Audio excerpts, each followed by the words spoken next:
Back to Pratyu's channel. So, നമ്മുടെ 2-3 ദിവസമായിട്ട് അല്ലെങ്കിൽ ഒരു 1 വീക്ക് ആയിട്ട് നമ്മുടെ എക്സ്പ്രസ്സോടെ കുറച്ച് വിശേഷങ്ങളൊക്കെ ആയിട്ട് അങ്ങനെ പോവുകയായിരുന്നു. സോ അതിൻ്റെ വീഡിയോസും കാര്യങ്ങളൊക്കെ നമ്മുടെ ചാനലിൽ ഇട്ടിട്ടുണ്ട്. അപ്പോൾ നിങ്ങൾ കാണാത്തതാണെങ്കിൽ തീർച്ചയായിട്ടും വീഡിയോ കാണുക. സോ എൻ്റെ സുഹൃത്തുക്കൾ, ഒരുപാട് സബ്സ്ക്രൈബേഴ്സ് ആയിട്ടുള്ള സുഹൃത്തുക്കൾ, അതുപോലെ തന്നെ എല്ലാവരും എന്നോട് ചോദിച്ചൊരു ക്വസ്റ്റ്യൻ ആയിരുന്നു, ഓട്ടോമാറ്റിക് വണ്ടി എങ്ങനെ ഓടിക്കേണ്ടത് പ്രത്യക്ഷ, എങ്ങനെ അതിൻ്റെ ഒരു വീഡിയോ ഉണ്ടാക്കി തരുമെന്ന്. സോ അതിൻ്റെ ഭാഗമായിട്ട് ഞാൻ നിങ്ങളോട് ഡിസ്കസ് ചെയ്യാൻ പോകുന്നത് ഓട്ടോമാറ്റിക് വണ്ടി ഓടിക്കുമ്പോൾ ശ്രദ്ധിക്കേണ്ട കാര്യങ്ങളും, അതായത് AMT വണ്ടി, CVT അല്ല AMT വണ്ടി ഓടിക്കുമ്പോൾ ശ്രദ്ധിക്കേണ്ട കാര്യങ്ങളെക്കുറിച്ചിട്ടും എങ്ങനെ ഓടിക്കേണ്ടതിനെ കുറിച്ചിട്ടുമാണ്. സോ നമുക്ക് ആ വീഡിയോയിലേക്ക് കിടക്കാം. Let's get started.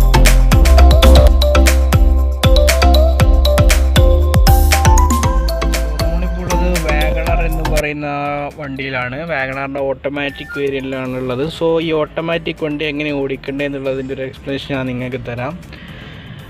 നമ്മുടെ ബാക്കിയെല്ലാം എൻ്റെ ഹൗ ടു ഡ്രൈവ് കാർ എന്ന് പറഞ്ഞ വീഡിയോയിൽ ബാക്കി ബേസിക് കൺട്രോൾസിൻ്റെ ഒക്കെ ഉണ്ട്. ഞാൻ എൻ്റെ ലിങ്ക് ഇവിടെ ഇടാം. അത് നിങ്ങൾ കണ്ടതിന് ശേഷം മാത്രമേ ഈ വീഡിയോയിലേക്ക് വരെങ്കിൽ മാത്രമേ നിങ്ങൾക്ക് കൺട്രോൾസിനെ കുറിച്ച് കിട്ടുള്ളൂ. സോ അതിനകത്ത് ഏകദേശം വൈപ്പറിൻ്റെ കൺട്രോൾസിനെ കുറിച്ച് ഡിസ്കസ് ചെയ്തിട്ടുണ്ടായിരുന്നു. അതുപോലെ തന്നെ നമ്മുടെ ഹെഡ്ലൈറ്റിൻ്റെ സ്വിച്ചിനും എക്സ്പ്ലനേഷൻ കൊടുത്തിട്ടുണ്ടായിരുന്നു. ഇവിടെ നമുക്കൊരു എക്സ്ട്രാ ഫോഗ് ലൈറ്റും കൂടി വരുന്നുണ്ട്. സോ അതിവിടെ ഫോഗ് ലൈറ്റ് ഓൺ ചെയ്യേണ്ടത് ഇവിടെ സ്വിച്ച് വരുന്നുള്ളത് വ്യത്യാസം മാത്രമേ ഉള്ളൂ. ബാക്കി പാർക്ക് ലൈറ്റ്, ഹെഡ് ലൈറ്റിൻ്റെ സ്വിച്ചും കാര്യങ്ങളൊക്കെ ഇവിടെ ഉണ്ട്. എക്സ്ട്രാ ആയിട്ട് വരുന്നത് ഇവിടെ നമുക്കൊരു സ്റ്റിയറിംഗ് മൗണ്ട് ഓഡിയോ കൺട്രോൾ ഈ വണ്ടിയിൽ വരും. സിമ്പിളാണ്, വോളിയം കൂട്ടാനും കുറക്കാനും പറ്റും. പിന്നെ അതുപോലെ തന്നെ call attend, call cut and voice commanding കൂടി വീല് വരുന്നുണ്ട്. സോ വണ്ടി സ്റ്റാർട്ട് ചെയ്യുന്ന സമയത്ത് നമ്മളിപ്പോൾ ശ്രദ്ധിക്കേണ്ട കാര്യം, ഓട്ടോമാറ്റിക് വണ്ടിയാണെങ്കിൽ വണ്ടി ന്യൂട്രൽ ആണെന്നുള്ളതാണ്. വണ്ടി ഇപ്പോൾ ന്യൂട്രൽ പൊസിഷനിലുള്ളത്. ഇവിടെ നമുക്ക് ഇത്രയും പൊസിഷൻസ് ഉള്ളൂ. ഒന്ന് റിവേഴ്സ്, ഒന്ന് ന്യൂട്രൽ, ഒന്ന് ഡ്രൈവ്. പിന്നീടുള്ളത് മാനുവൽ പ്ലസും മാനുവൽ മൈനസുമാണ്. നിങ്ങൾക്കിവിടെ കാണാം. മാനുവൽ പ്ലസും മാനുവൽ മൈനസും മോഡ്സാണ് ഈ വണ്ടിയിലുള്ളത്. സോ നമ്മൾ വണ്ടി ഓടിക്കുന്ന സമയത്ത് നമുക്ക് ഈ റിവേഴ്സ് പോകാനും ന്യൂട്രൽ ആക്കാനും ഡ്രൈവ് മുന്നിലോട്ടേക്ക് പോകാനാണ് നമ്മൾ ഈ 3 മോഡ്സ് ഉള്ളത്. സോ ഇനി നമുക്ക് വേണ്ടതെന്ന് വെച്ച് കഴിഞ്ഞാൽ മാനുവൽ മോഡിൻ്റെ ആവശ്യം എന്ന് വെച്ചാൽ ഓട്ടത്തിൽ നമുക്ക് മാനുവലായിട്ട് ഗിയർ മാറ്റാം. അതായത് വണ്ടി ഇപ്പോൾ ഫസ്റ്റ് പോയിക്കൊണ്ടിരിക്കുമ്പോൾ ഇതൊക്കെ സെക്കൻഡിലേക്ക് പോകും, തേർഡിലേക്ക് ക്ലച്ച് ചവിട്ടാതെ. ഇപ്പോൾ ക്ലച്ച് ഇല്ലാത്തൊരു വണ്ടിയാണ്. ക്ലച്ച് ചവിട്ടാതെ plus second, third, fourth, fifth minus ആക്കണമെങ്കിൽ അതേപോലെ തന്നെ നമ്മൾ പെട്ടെന്ന് കയറ്റമൊക്കെ വരുമ്പോൾ നമുക്ക് മാനുവലായിട്ട് ചെയ്യണമെങ്കിൽ മൈനസ് അടിച്ചാൽ മൈനസ് ആകാനുള്ള ഓപ്ഷനും കൂടി ഇതിൽ വരുന്നുണ്ട്. ഓക്കെ, പിന്നീട് മനസ്സിലാക്കേണ്ടത് വെച്ചാൽ വണ്ടി അപ്പ് ഷിഫ്റ്റ്, അതായത് നമ്മൾ ഈ മാനുവൽ മോഡിൽ ഓടിക്കുന്ന സമയത്ത് വണ്ടി സ്വയം അപ്പ് ഷിഫ്റ്റ് ഒരിക്കലും ചെയ്യില്ല. വണ്ടി എപ്പോഴും അപ്പ് ഷിഫ്റ്റ് ചെയ്യില്ല ഒരിക്കലും. വണ്ടി നമ്മൾ പ്ലസ് അടിച്ചാൽ മാത്രമേ അപ്പർ ഗിയറിലേക്ക് പോകുള്ളൂ. പക്ഷേ നമ്മൾ ഫോർത്തിലേക്ക് ഓടിക്കൊണ്ടിരിക്കുന്നു. ഫോർ എക്സാമ്പിൾ ഞാൻ പറഞ്ഞു, നമ്മൾ ഫോർത്തിലിങ്ങനെ ഓടിക്കൊണ്ടിരിക്കുന്നു, നല്ല സ്പീഡായി ഫിഫ്ത്തിലേക്ക് വണ്ടി മാറണമെന്നുണ്ടെങ്കിൽ ഫിഫ്ത്തിലേക്ക് വണ്ടി മാറില്ല. നമ്മൾ പ്ലസ് അടിച്ച് ഫിഫ്ത്തിലേക്ക് ആയാൽ മാത്രമേ ഗിയർ മാറുള്ളൂ. ഒരു കാര്യം അത്. ഇനി നിങ്ങൾ ഫിഫ്ത്തിലേക്ക് പോയിക്കൊണ്ടിരിക്കുന്ന സമയത്ത് നിങ്ങൾ എന്നോട് ചോദിക്കാൻ പോകുന്നത് എങ്ങനെ ഇത് ഡൗൺ ഷിഫ്റ്റ് ആവുമെന്ന്. തീർച്ചയായിട്ടും ഡൗൺ ഷിഫ്റ്റ് ആവും വണ്ടി. അതായത് ഫിഫ്ത്ത് പോകുന്നൊരു വണ്ടിയെ നമ്മളെന്താ പറയുക, ഡൗൺ ഷിഫ്റ്റ് ചെയ്യുക. അതായത് ഇങ്ങനെ ചെയ്യാം. അല്ലാതെ തന്നെ നമ്മൾ പെട്ടെന്ന് ബ്രേക്ക് ഔട്ട് ഓട്ടോമാറ്റിക്കായിട്ട് ഫോർത്ത്, തേർഡ്, സെക്കൻഡ് വണ്ടിയിലേക്ക് വണ്ടി ഡൗൺ ഷിഫ്റ്റ് ആവും. സോ മനസ്സിലാക്കി, നമ്മൾ അപ്പ് ഷിഫ്റ്റ് സ്വയം നടക്കില്ല, ഡൗൺ ഷിഫ്റ്റ് സ്വയം നടക്കും. ഈ വണ്ടി സ്റ്റാർട്ടാക്കുന്നതിന് എല്ലാ ഓട്ടോമാറ്റിക് വണ്ടിയിലും നമ്മൾ ന്യൂട്രൽ തീർച്ചയായിട്ടും ആക്കും. അതുപോലെ തന്നെ ഹാൻഡ് ബ്രേക്ക് വലിച്ചിട്ടുണ്ടായിരിക്കണം. സോ അതിനുശേഷം നമ്മൾ നോർമലി വണ്ടി സ്റ്റാർട്ട് ചെയ്യുന്നത്, ഹൗ ടു സ്റ്റാർട്ട് എന്ന് പറയുന്ന വീഡിയോയിൽ അതിൻ്റെ ഒരു എക്സ്പ്ലനേഷൻ ഞാൻ കൊടുത്തിട്ടുണ്ട്. ആ വീഡിയോയിലേക്ക് നിങ്ങളിപ്പോൾ ഞാൻ വണ്ടി സ്റ്റാർട്ട് ആവുന്നു. ബ്രേക്ക് ഫുൾ പ്രസ് ചെയ്യുക. ബ്രേക്ക് ഫുൾ പ്രസ് ചെയ്താൽ മാത്രമേ വണ്ടി സ്റ്റാർട്ട് ആവുള്ളൂ. ബ്രേക്ക് ഫുൾ പ്രസ് ചെയ്യുക, വണ്ടി സ്റ്റാർട്ട് ചെയ്യുക. ഓക്കെ,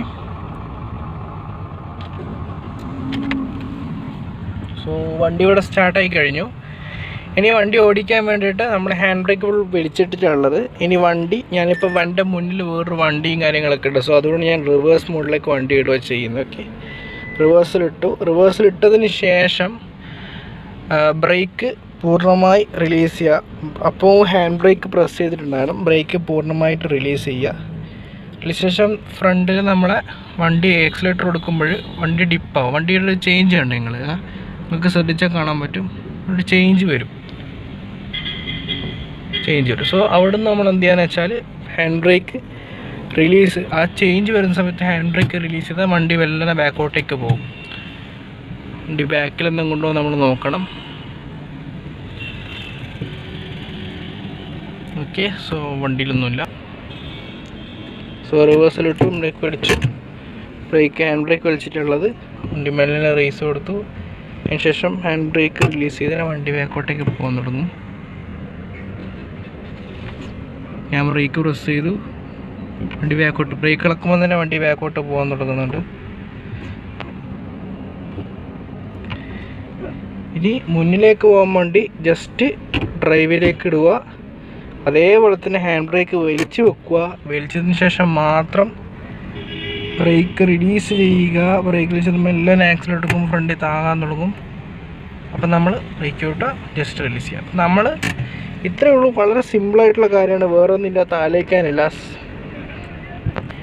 പിന്നെ മനസ്സിലാക്കേണ്ട കാര്യം എന്ന് വെച്ചാൽ ബ്ലോക്കിലാണെങ്കിൽ ജസ്റ്റ് ഡ്രൈവിലിട്ടിട്ട് നമ്മൾ ബ്രേക്ക് റിലീസ് ചെയ്യുമ്പോൾ തന്നെ വണ്ടി നീങ്ങാൻ വേണ്ടി തുടങ്ങും. വേറെ ഇതിൻ്റെ ആവശ്യമോ കാര്യങ്ങളൊന്നും വരുന്നില്ല. ഓക്കെ, വീഡിയോ കണ്ടെന്ന് പ്രതീക്ഷിക്കുന്നു. നിങ്ങൾക്കത് എങ്ങനെ ഓടിക്കേണ്ടതെന്നുള്ള എക്സ്പ്ലനേഷൻ കിട്ടിയെന്ന് പ്രതീക്ഷിക്കുന്നു. അപ്പോൾ AMT ആണ് അതിൻ്റെ ഒരു ട്രാൻസ്മിഷൻ. നമ്മൾ ആ വണ്ടിയിൽ വരുന്ന വാഗണറിൽ വരുന്ന AMT ട്രാൻസ്മിഷനാണ്. യൂസ് ചെയ്ത വണ്ടി വാഗണറായിരുന്നു. സോ നിങ്ങൾക്ക് ഡൗട്ട്സ് ഉണ്ടെങ്കിൽ, അതായത് എന്നോട് ചിലപ്പം ട്രാൻസ്മിഷൻ്റെ ഡൗട്ട്സും കാര്യങ്ങളൊക്കെ നിങ്ങൾക്ക് വരാം. അതായത് എന്തൊക്കെ ടൈപ്പ് ട്രാൻസ്മിഷൻ, എഞ്ചിൻ ട്രാൻസ്മിഷൻ അല്ലെങ്കിൽ ഗിയർ ടൈപ്പ് എന്തൊക്കെയുണ്ട് എന്നുള്ളൊരു കൺഫ്യൂഷൻ നിങ്ങൾക്ക് വരാം. സോ അങ്ങനെയൊന്നും കൺഫ്യൂഷനോ കാര്യങ്ങളോ അതിൻ്റെ വീഡിയോ ആക്കണമെന്നുണ്ടെങ്കിൽ നിങ്ങൾ താഴെ അതിൻ്റെ ഒരു കമൻറ്റ് ഇട്ട് തീർച്ചയായിട്ടും ഞാൻ ആക്കുന്നതായിരിക്കും. അതുപോലെ തന്നെ എൻ്റെ വീഡിയോസിൻ്റെയും സ്റ്റാറ്റസ്, അല്ലെങ്കിൽ അത് ഇടാൻ പോകുമ്പോൾ മുന്നേയുള്ള സ്റ്റാറ്റസും കാര്യങ്ങളും ഞാൻ ഇൻസ്റ്റാഗ്രാമിലാണ് ഇടുന്നത്. സോ ഇൻസ്റ്റാഗ്രാമിൽ തീർച്ചയായിട്ടും നിങ്ങൾ ഫോളോ ചെയ്യും. ഇൻസ്റ്റാഗ്രാമിൽ ലിങ്കും ഞാൻ ഡിസ്ക്രിപ്ഷനിൽ ഇട്ടിട്ടുണ്ട്. അതുപോലെ തന്നെ മറ്റു വീഡിയോസും തീർച്ചയായിട്ടും നോക്കാതിരിക്കാൻ മറക്കരുത്. തീർച്ചയായിട്ടും വീഡിയോസ് കാണുക. Okay, so this is for now and thank you guys.